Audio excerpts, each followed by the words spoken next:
Hello friends, welcome to Sani's cuisine. എല്ലാവരും വീട്ടിൽ സേഫായിട്ടിരിക്കുന്നു എന്ന് വിചാരിക്കുന്നു. ഇന്ന് നമ്മൾ കാണാൻ പോകുന്നത് ഒരു വെജിറ്റേറിയൻ ഡിഷിൻ്റെ റെസിപ്പിയാണ്, ഗോബി മസാല. ഇത് നമ്മുടെ ചപ്പാത്തിയുടെ കൂടെയും ചോറിൻ്റെ കൂടെയും ഒക്കെ വളരെ സ്വാദോടു കൂടി കഴിക്കാൻ പറ്റുന്ന ഒരു സൈഡ് ഡിഷാണ്. അപ്പോൾ നമുക്കിതെങ്ങനെ തയ്യാറാക്കുന്നതെന്ന് നോക്കാം. ഇവിടെ ഞാൻ കുറച്ച് കോളിഫ്ലവർ എടുത്തിട്ടുണ്ട്. ഇത് ഞാൻ തണ്ടോട് കൂടി അരിഞ്ഞെടുത്തിട്ടുള്ളതാണ്. ഇതൊരു അരമണിക്കൂറോളം ഉപ്പും മഞ്ഞൾപ്പൊടിയും ചേർത്ത് ചൂടുവെള്ളത്തിൽ ഇട്ട് വെച്ചിരുന്നതാണ്. ഇനി നമുക്കിതെങ്ങനെയാണ് ഇതിൻ്റെ മസാല തയ്യാറാക്കുന്നതെന്ന് നോക്കാം. അതിനായിട്ട് ഞാനിവിടെ ഒരു പാൻ ചൂടാക്കാൻ വെച്ചിട്ടുണ്ട്. അതിലേക്ക് ഒരു 2 ടേബിൾ സ്പൂൺ വെളിച്ചെണ്ണ ഒഴിച്ചു കൊടുക്കാം.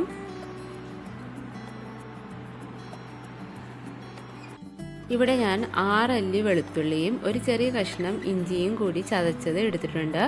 വെളിച്ചെണ്ണ നന്നായിട്ട് ചൂടായി വരുമ്പോൾ നമുക്ക് ഇത് അതിലേക്ക് ചേർത്ത് കൊടുക്കാം. ഒരു 1/4 ടീസ്പൂൺ പെരിഞ്ജീരകം ചതച്ചത് കൂടി ഇട്ട് കൊടുക്കാം. എന്നിട്ട് നന്നായിട്ടൊന്ന് മിക്സ് ചെയ്തെടുക്കാം. അതിലേക്ക് ഒരു 2 സവാള നീളത്തിൽ അരിഞ്ഞത് ചേർത്ത് കൊടുക്കാം.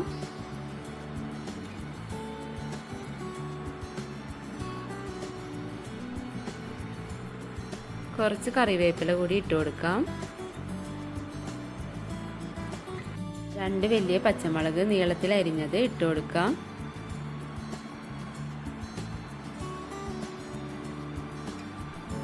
ആവശ്യത്തിന് ഉപ്പും കൂടി ചേർത്ത് കൊടുക്കാം.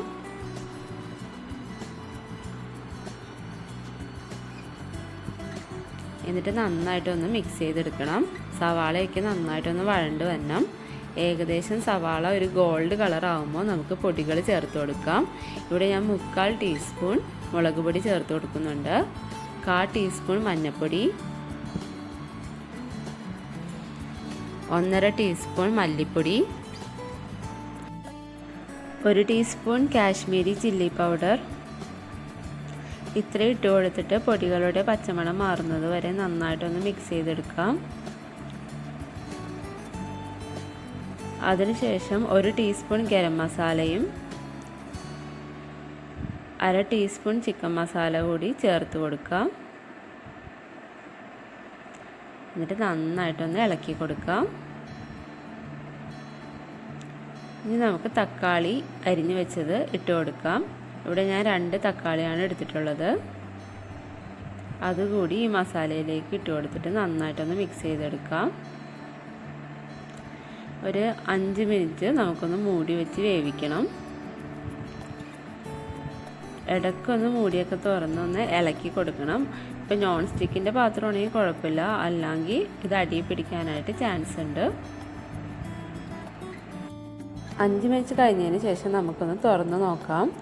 ഇപ്പം മസാലയിൽ എണ്ണയൊക്കെ ഒന്ന് തെളിഞ്ഞ് വന്നിട്ടുണ്ട്.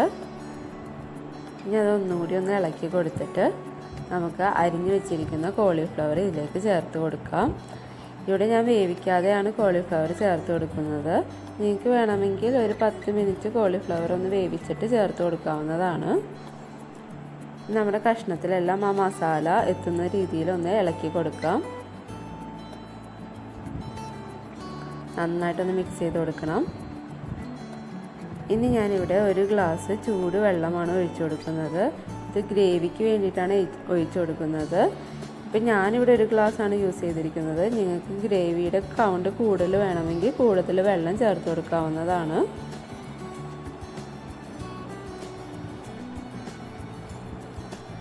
ഇത് നന്നായിട്ട് മിക്സ് ചെയ്തിട്ട് ഒരു 10 മിനിറ്റോളം ഇതൊന്ന് മൂടി വെച്ച് വേവിച്ചെടുക്കാം. ഓൾറെഡി വേവിച്ച കഷ്ണങ്ങളാണെങ്കിൽ അധികം സമയം വെക്കണമെന്നില്ല. 10 മിനിറ്റിന് ശേഷം തുറന്ന് നോക്കുമ്പോൾ നോക്കിക്കേ, നമ്മുടെ കോളിഫ്ലവറൊക്കെ നന്നായിട്ട് ആ മസാലയായിട്ട് മിക്സ് ആയിട്ടുണ്ട്. അധികം ഇട്ട് ഇളക്കി കൊടുക്കരുത്, കാര്യം പൊടിഞ്ഞു പോകാനായിട്ട് ചാൻസ് ഉണ്ട്. ഇനി നമുക്ക് ലാസ്റ്റ് സ്റ്റെപ്പായിട്ട് ഒരു 2 പച്ചമുളക് ചെറുതായിട്ട് അരിഞ്ഞത് ചേർത്ത് കൊടുക്കാം. കുറച്ച് കറിവേപ്പില കൂടി ഇട്ട് കൊടുക്കാം. ഒരു 1/4 ടീസ്പൂൺ കുരുമുളക് പൊടിയും കൂടി ചേർത്ത് കൊടുക്കാം. എന്നിട്ട് നന്നായിട്ടൊന്ന് മിക്സ് ചെയ്തെടുക്കാം. അപ്പോൾ നമ്മുടെ ഗോപി മസാല ഇവിടെ റെഡി ആയിട്ടുണ്ട്. എല്ലാവരും ട്രൈ ചെയ്ത് നോക്കണം. നല്ല സ്വാദുള്ളൊരു ഡിഷാണിത്. അപ്പോൾ എൻ്റെ റെസിപ്പി ഇഷ്ടപ്പെട്ട വീഡിയോ ലൈക്ക് ചെയ്യാനും ഷെയർ ചെയ്യാനും മറക്കരുത്. അതുപോലെ തന്നെ എൻ്റെ ചാനൽ ആദ്യമായിട്ട് കാണുന്നവരുണ്ടെങ്കിൽ സബ്സ്ക്രൈബ് ചെയ്യാനും സൈഡിലെ ബെൽ ബട്ടൺ പ്രസ് ചെയ്ത് ഓൾ എന്ന ഓപ്ഷൻ എനേബിൾ ചെയ്യാനും മറക്കരുത്. അടുത്ത വീഡിയോ ആയി കാണുന്നത് വരെ സ്റ്റേ ഹോം സ്റ്റേ സേഫ്.